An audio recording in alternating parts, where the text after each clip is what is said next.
നമസ്കാരം. മുതലാളിത്തത്തെ അതിനിശിതമായി എതിർക്കുന്ന നയമാണ് സി പി എമ്മിൻ്റേത്. ഈ കാര്യത്തിൽ സി പി ഐയിൽ നിന്നും ഒരു പടി മുന്നിലാണ് സി പി എം. അതുകൊണ്ട് തന്നെ US പ്രസിഡന്റ് വന്നാലും പ്രമുഖ അമേരിക്കൻ നേതാക്കൾ വന്നാലും ഒരു കരിങ്കടി സി പി എം കാണിച്ചിരിക്കും. ഡൽഹിയിലാണ് വരുന്നതെങ്കിൽ പാർട്ടി ജനറൽ സെക്രട്ടറിയുടെ നേതൃത്വത്തിൽ ഒരു പ്രതിഷേധം, കേരളത്തിലാണ് വരുന്നതെങ്കിൽ ഇവിടെയും ഒരു കരിങ്കൊടി പ്രതിഷേധം. ഈ പ്രതിഷേധം ഗൗരവകരമല്ലെന്ന് സി പി എം നേതൃത്വത്തിന് അറിയുകയും ചെയ്യും. പാർട്ടി ഭാഷയിൽ പറഞ്ഞാൽ ഒരു പ്രതീകാത്മക പ്രതിഷേധം. കാലം മാറിയപ്പോൾ പക്ഷേ ഇപ്പോൾ മുതലാളിത്തത്തെ എതിർക്കാൻ സി പി എം മറന്നു പോവുകയാണെന്ന് തോന്നുന്നു. അതല്ലെങ്കിൽ ഡിജിറ്റൽ കാലത്ത് മുതലാളിത്തം എന്താണ് എന്ന് തിരിച്ചറിയുന്നതിൽ വന്ന ആശയക്കുഴപ്പവുമാകാം. എന്തായാലും മുതലാളിത്തത്തിനെതിരെയുള്ള കരിങ്കൊടി പ്രതിഷേധം പാർട്ടി മറക്കുകയാണ്. കഴിഞ്ഞയാഴ്ചയാണ് US പ്രസിഡന്റ് ഡൊണാൾഡ് ട്രംപിന്റെ മരുമകൻ മൈക്കിൾ ബുലോസ് കൊച്ചിയിലെത്തിയത്. ട്രംപിന്റെ മരുമകൻ എന്ന് പറഞ്ഞാൽ ട്രംപിന്റെ മകൾ ട്രിഫാനി ട്രംപിന്റെ ഭർത്താവാണ്. കൊച്ചിയിൽ മാത്രമല്ല ആലപ്പുഴയിലും എത്തി ബോട്ട് സവാരി അടക്കം നടത്തുകയും ചെയ്തു. US വൻകിട വ്യവസായിയാണ് ട്രംപ്. ലോകമാസകലം ട്രംപിന്റെ ഗ്രൂപ്പിന് ബിസിനസ് താല്പര്യങ്ങളുമുണ്ട്. അതുകൊണ്ട് തന്നെ ട്രംപിന്റെ മരുമകൻ മൈക്കിൾ ബുലോസ് ഒരു ചെറിയ കക്ഷിയല്ല. US ഭരണം നിയന്ത്രിക്കുന്നതിൽ ട്രംപിന്റെ മകൾ ട്രിഫാനി ട്രംപിനും ഭർത്താവ് മൈക്കിൾ ബുലോസിനും വലിയ പങ്കുണ്ട്. ഇത് പലകുറി US മാധ്യമങ്ങൾ വാർത്തയാക്കിയതുമാണ്.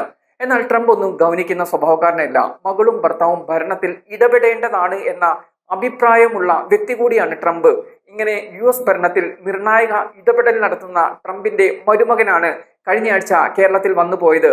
ഒരു കരിങ്കൊടി പേരിന് പോലും സി പി എം കാണിച്ചില്ല. ഒരു പ്രതിഷേധവും നടത്തിയതുമില്ല. നിലവിൽ US ഇസ്രയേലും ചേർന്ന് ഇറാനെ തകർത്തിരിക്കുകയാണ്. മാത്രമല്ല ഇറാനിലെ ആത്മീയ നേതാവായ ആയത്തുള്ള അലി ഖമേനിയെ വരെ ഈ കൂട്ടുകെട്ട് ഇല്ലാതാക്കി.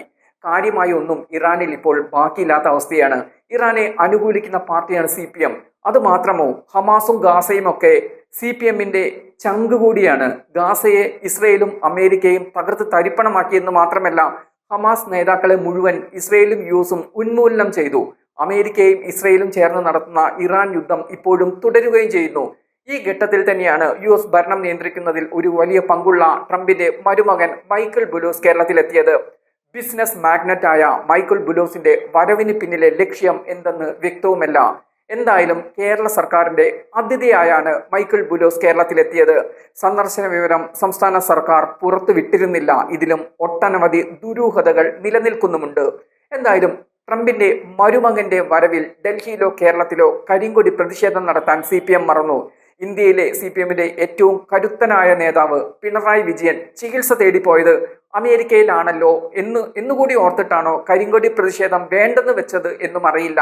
ട്രംപിന്റെ മരുമകൻ വന്നു പോയ പോക്ക് കാണുമ്പോൾ എന്തായാലും മാറിയ കാലത്ത് മുതലാളിത്തവും നിലനിൽക്കേണ്ടത് അത്യാവശ്യമാണെന്ന ചിന്ത സി പി എമ്മിലും പിടിമുറുക്കിയിട്ടുണ്ടോ എന്ന് സംശയിക്കേണ്ടി വരുന്നു.